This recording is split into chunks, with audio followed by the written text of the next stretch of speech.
A few years ago, my friend Josh asked me a simple question. Have you heard of the mirror game? Of course, I didn't know what he was talking about. It seemed to be one of those questions where the inquirer just asks because they wanted to tell you about it. He always asked me about some obscure song or movie. I'm always aware that I didn't know any of them. That was just the way he was. So when he asked me about the mirror game, I had taken it, and it was just another one of his obscure references. Nothing more than a book or a movie that never made it big. I haven't heard about it. What is it? I asked him. He grinned at me. I'll show you. He got up from his chair and went to dim the lights. He left the room, only to return with a knife and a handheld mirror. Whoa, what do you have a knife for? I asked. Dude, don't worry, it's not for cutting yourself. That's what you're wondering. He set the mirror on the table and handed me the knife. Before we start, there are some rules that you absolutely need to follow. I nodded. Go ahead. First rule, never let go of that knife, no matter what happens. Do not drop it until you hear me say the special word. What's the special word? I will tell you after I finish the rules. Don't interrupt. I rolled my eyes and he glared at me. I mean it. If you don't take this seriously, then forget I said anything. Don't treat it like a game. It's called the mirror game, though. I thought it was a game. That's just what it's called. I didn't name it. I guess it's a game, but it's still a serious game. Now let me finish. The next rule is do not say the special word out loud or even think about it. Do not even mouth the words or write it down. Bury it in the deep depths of your mind. Do not say it, even if I ask what the word is. The third rule, do not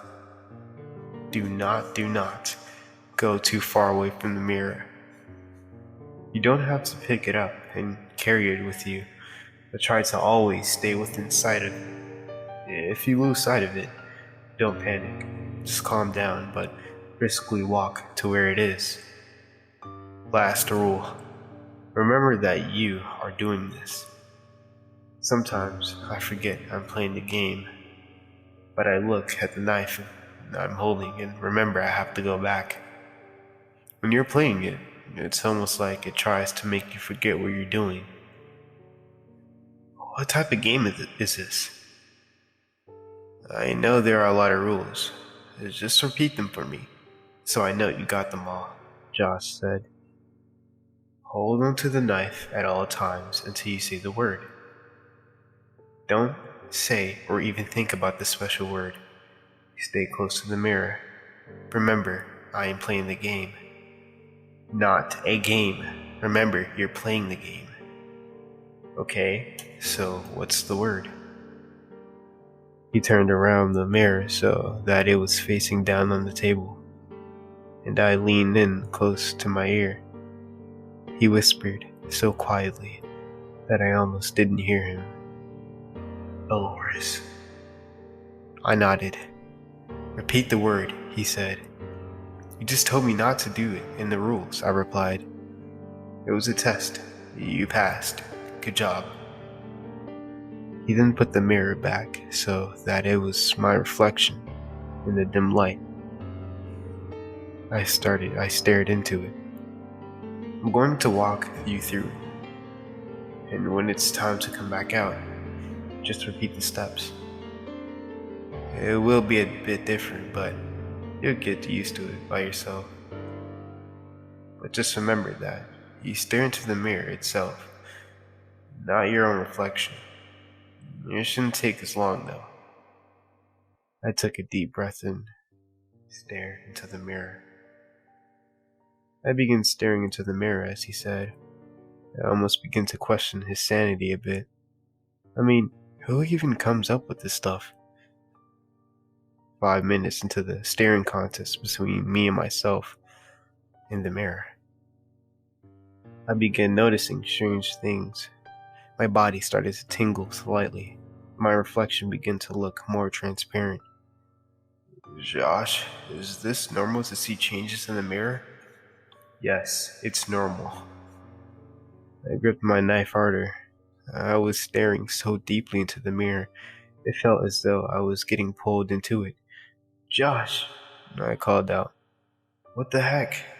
I heard from his kitchen. And it was my voice. How was that possible? I whispered to myself in shock. Hey, who are you? The other me yelled as he walked towards me. I held the knife out. Almost dropping it because of how my hands were shaking. Don't come any closer, I yelled. Tell me what's going on. The other me stood still, hands in the air. Why don't you tell me? This is my house. My vision started to go dark around the edges. I was hyperventilating. I needed to calm down. Go back into the kitchen, I yelled. The other me slowly walked away, hands still in the air. As soon as he left my sight, I looked into the mirror, and I tried to focus. Josh hadn't explained how to get back. Then I heard it, from the other side. Aloris. It was hard to concentrate when I was so focused on the other me being somewhere behind me. But I eventually felt that pull and realized I was back on my side of the mirror. Josh, I yelled. He looked back at me and smiled. Trippy, right? I dropped the knife and punched him hard in the jaw, causing him to fall over.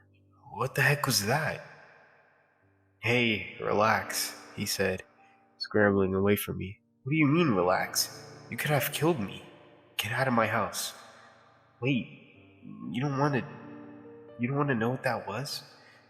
You should have told me what that was before sending me in there. Would have you gone if I told you what it was? Would you have believed me? It doesn't matter. Why would you even think of doing that to someone, especially a friend? I didn't think you would get so angry. You're right. You didn't think. Just let me explain, okay? You've got 2 minutes, he sighed. I found this game online. I thought it looked kind of fun, but I didn't think it would work. When I did it for the first time, I did it alone. It's a bit different when you do it that way. Harder to come back. I actually didn't realize I had crossed over until I noticed myself standing behind me. We talked for a while, but he was acting really weird, so I went back on my side of the mirror. I did it a few more times as the day went on, and I realized that he was trying to get to this side of the mirror. I haven't done it since. I think he would get about 5 times to do it. Maximum 10 times, or 10 minutes each time, before they start to trick you into staying on the other side of the mirror. What? Yeah. No, I mean, explain more. Oh, well, he would try to get me to watch a movie, or go outside for a walk with him. He wanted me to get as far away from the mirror as I could. Did you happen to look outside when you were there? I don't think so. Trust me, if you did, you would know. The outside is weird in that place. It looks normal at first, but the farther you look away from the mirror, it's just really creepy. What do you mean? It looks unfinished, like a sketch. Actually, exactly like a sketch, or a rough draft. I looked out the window, and at the end of my street was white like paper, and the houses were inked outlines. He really wanted me outside. I think I wanted him to get me outside the house so he could run back and lock the door for full access to the mirror. Why wouldn't you tell me that before sending me over there? You wouldn't have gone. Thanks for explaining. Take the mirror out of my house and don't ever come back. Come on, you don't find it interesting? No. He looked disappointed, but he took the mirror and left. I haven't seen him since. Sometimes I wonder if he ever played the game again and got stuck inside the mirror. I've moved on with my life and hopefully he has too. But every once in a while, I swear my reflection has a mind of its own. Alright, thank you for watching and listening if you're on my podcast. This will conclude this story for today. And this is actually my first time doing a singular story, I think, or probably my second time. But I hope you guys did enjoy it. I will be dropping a lot more videos coming this week. So get ready for them, and I will see you guys in the next story. So don't forget to sit back, relax, and listen.